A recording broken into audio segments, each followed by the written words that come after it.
Hello and welcome to our weekly reading. This energy reading is for the week of March 26th through April 1st. Holy moly. So we are working with the Housewives Tarot deck, and we're looking at two aspects of life, our human selves and our soul selves. So let's get started and find out what's in store for us this week, beginning with our human selves. Okay. The Fool. Well, yeah, look at that. The Fool. So the Fool is the first card in the major arcana of tarot. Its number, I don't know if you noticed, is 0. And that's because the Fool is just getting started. So let's find out what that energy means for us this week. We notice that with the energy of the Fool, we are asking you to be in emptiness, to ask yourself how you might refrain from imposing any outside influences upon your internal work. In this way, this creates an emptiness which permits you to put upon yourself what you need, that you may then begin your new journey.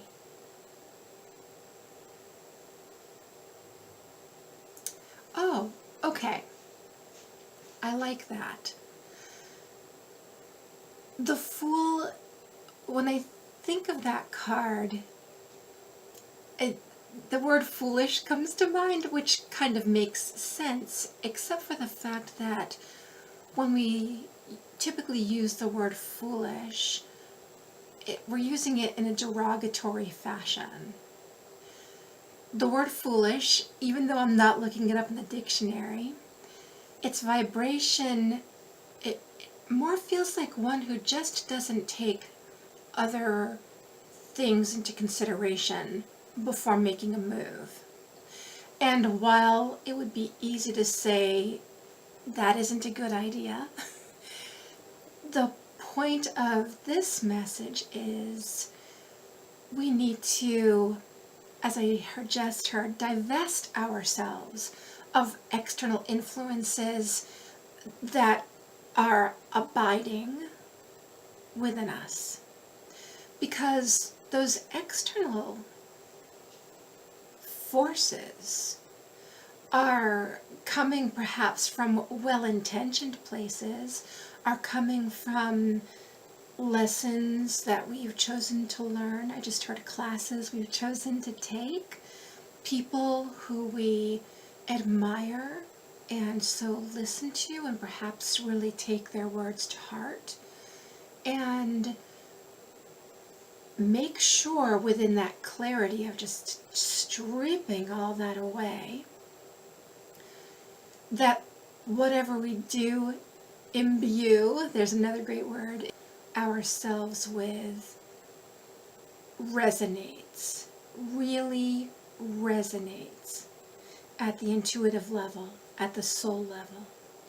And in doing that, what we impart upon our human lives is our core energy. It truly becomes our experience rather than an experience that's influenced by other people's opinions of what our experience is meant to be. Okay?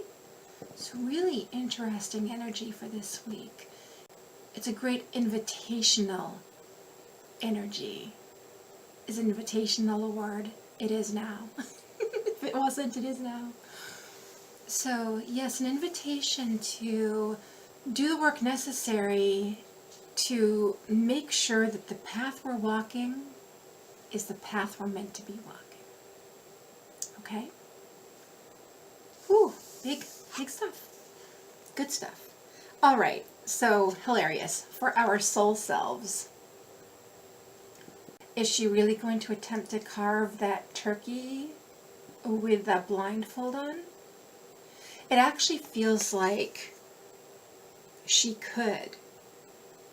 They're showing me the scene from Star Wars A New Hope, so the original Star Wars movie, where Luke for the first time is challenged by Obi-Wan Kenobi to trust the Force rather than trusting his own eyesight. And so I believe he actually does put something over his eyes so he can't see.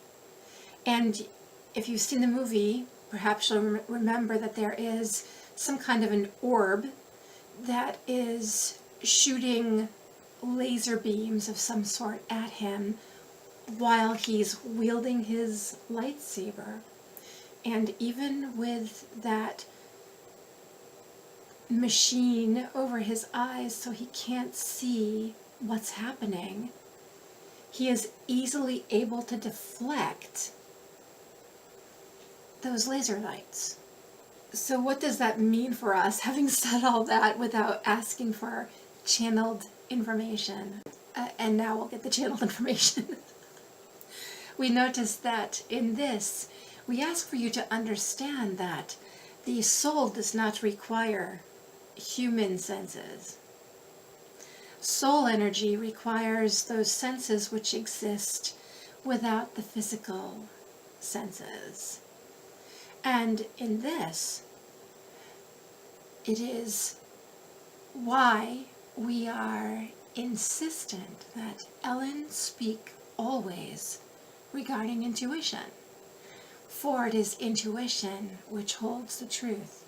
It is intuition which holds all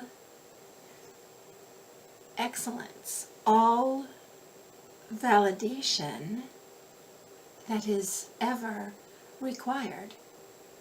Notice we have asked Ellen to close her eyes. And we notice that even so, she is appearing on camera, she is working, and in fact she is beginning to notice what is happening here with her soul eye. And when we ask Ellen to ask what is needed, we show her a Ferris wheel. What does a Ferris wheel offer?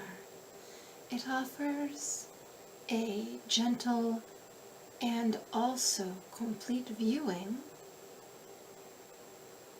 of what is around the area.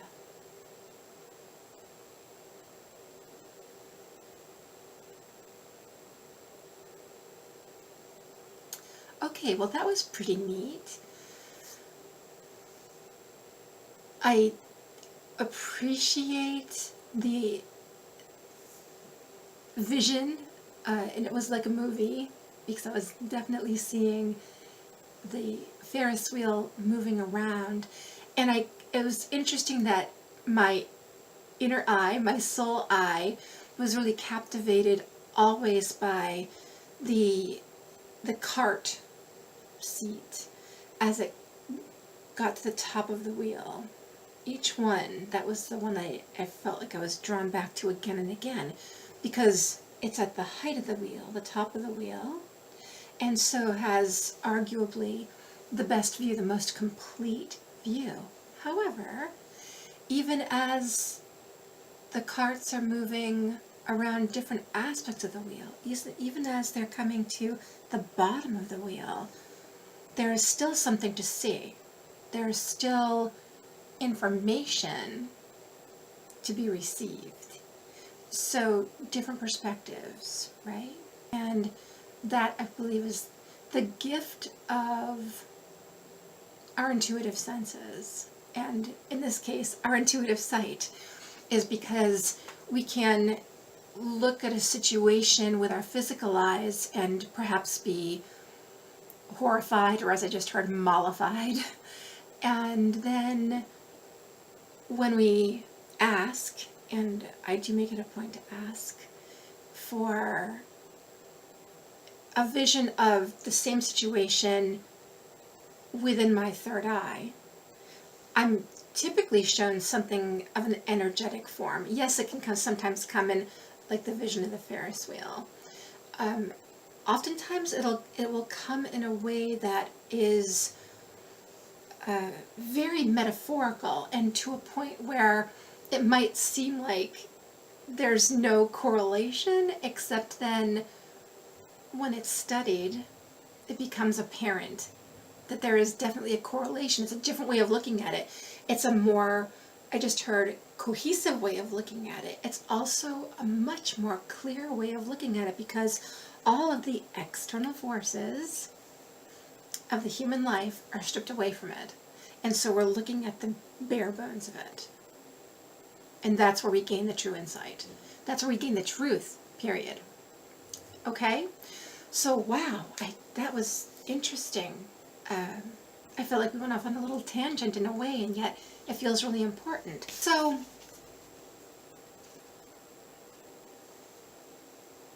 why might these two cards together be important this week? How might they work with each other? For me, it seems pretty obvious. The fact that the Fool, we're asked to be as the Fool, be without things we need. Look how all those things are just flying out of her bag. So all the things that she thinks that she needs, she isn't going to have in a moment, because, you know, in a way she doesn't have a care in the world. That's her tone. Doesn't have a care in the world. And this one is about trust. Trusting the process, trusting the journey, trusting that we do have what we need, even if it isn't stuff we can put in our purse, even if it isn't stuff we can say, yeah, look, see, I took this course. Here's my proof. We don't need that kind of proof, okay? So, go forth. Be a little foolish this week, and trust the force. Until next time, take really good care. Lots of love.